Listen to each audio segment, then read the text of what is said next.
Welcome to PM7 వార్తలు. America అధ్యక్షుడిగా Donald Trump ప్రమాణ స్వీకారానికి అంతా సిద్ధమైంది. భారత కాలమానం ప్రకారం ఈ రాత్రి ట్రంప్ రెండవసారి అమెరికా 47వ అధ్యక్షుడిగా బాధ్యతలు స్వీకరించనున్నారు. దేశాధినేతకు అనేక అధికారాలు, అనేక ప్రత్యేక విధులు ఉన్నాయి. ప్రపంచాన్ని పరిపాలించే స్థాయిలో ఉన్న అమెరికా అధ్యక్షుడి పదవీ కాలం 4 సంవత్సరాలు. ప్రపంచవ్యాప్తంగా అందరూ చర్చించుకునే అమెరికా అధ్యక్షుడి ప్రత్యేక అధికారాలు తెలిస్తే ఎవరైనా షాక్ అవుతారు. ప్రపంచంలోని అత్యంత పవర్ఫుల్ దేశాలలో ఒకటైన అమెరికా అధ్యక్ష హోదా చాలా శక్తివంతమైనది. ప్రపంచం మొత్తం దృష్టి ఈసారి అధ్యక్షుడిగా ఎన్నికైన డొనాల్డ్ ట్రంప్ పైన ఉంది. అధ్యక్షుడి పాత్ర, అధికారాలు అమెరికా రాజ్యాంగంలో వివరించారు.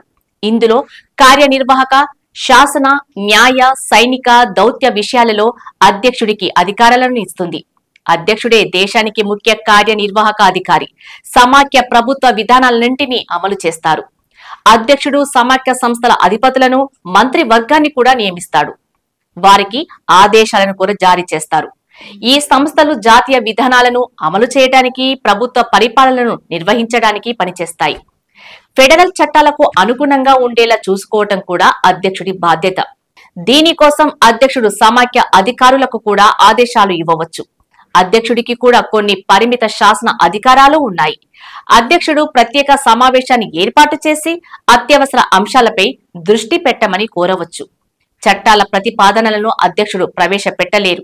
అయితే ఆయన తన వార్షిక ప్రసంగంలో శాసనసభ ప్రాధాన్యతలను, ప్రణాళికలను ప్రవేశపెట్టే హక్కు ఉంది. అమెరికన్ అధ్యక్షుడికి కూడా ఏదైనా బిల్లును ఆమోదించే లేదా తిరస్కరించే హక్కు ఉంటుంది. ఏదైనా బిల్లును అధ్యక్షుడు వీటో చేస్తే దానిని అమలు చేయాలంటే 3/2 మెజారిటీతో ఆమోదించాలి. అమెరికా అధ్యక్షుడే ఆ దేశానికి సైన్యాధ్యక్షుడు కూడా. ఆయన అన్ని సాయుధ దళాలకు అత్యున్నత అధికారి. అధ్యక్షుడు సైన్యం, నావికాదళం, వైమానిక దళం, ఇతర సైనిక విభాగాలను నియంత్రించవచ్చు. యుద్ధం లేదా రక్షణ సమయాల్లో వాటిని నిర్దేశించవచ్చు. అమెరికా అధ్యక్షుడు అమెరికా సంయుక్త రాష్ట్రాల ప్రధాన దౌత్య ప్రతినిధి కూడా. ఇతర దేశాలతో సంబంధాలను నిర్మించడంలో అధ్యక్షుడు ముఖ్యమైన పాత్ర పోషిస్తారు. అమెరికా అధ్యక్షుడు ఇతర దేశాధినేతలతో సమావేశమై ద్వైపాక్షిక, బహుపాక్షిక ఒప్పందాలపై సంతకము చేస్తారు. అంతర్జాతీయ ఒప్పందాలపై సంతకం చేసే హక్కు అమెరికా అధ్యక్షుడికి ఉంది. కానీ ఈ ఒప్పందాలను అమలు చేయడానికి సెనెట్ ఆమోదం అవసరం.